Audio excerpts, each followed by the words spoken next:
Nobody really knew Joe.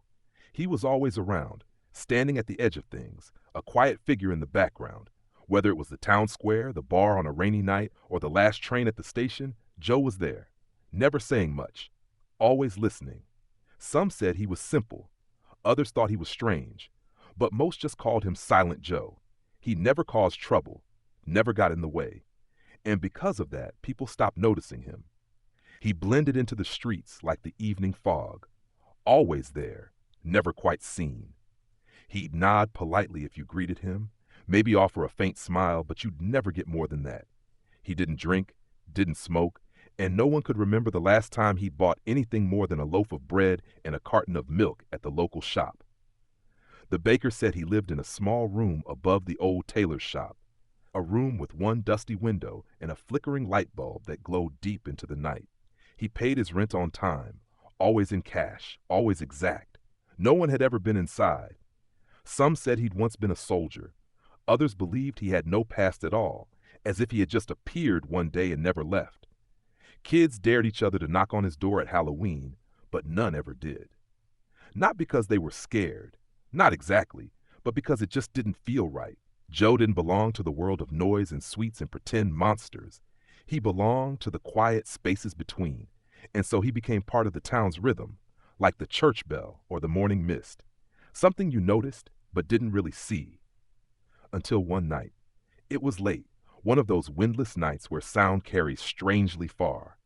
Most windows were dark, most doors locked. A woman stood alone at the bus stop, wrapped in her coat, fumbling with her bag.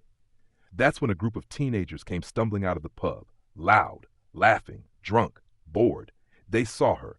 The way they circled her made the air shift. She called out, more confused than afraid, but her voice cracked, and no one else was around. No one, except Joe. He stepped out from the shadows as if he had always been there. No one saw where he came from. One moment, he wasn't there. The next, he was. He didn't say a word, but something about his presence, still, calm, firm, made the boys hesitate. Just for a second. Then he took one step closer. The biggest boy laughed nervously, muttered something under his breath. But his friends were already backing away. They didn't want to admit it, but there was something in Joe's eyes that made them feel like children again. Not brave, not tough, but small. They left. Joe turned to the woman and offered his hand. She took it. He helped her to her feet. She tried to speak, but he was already walking away, coat flapping in the breeze, vanishing into the dark as quietly as he had come.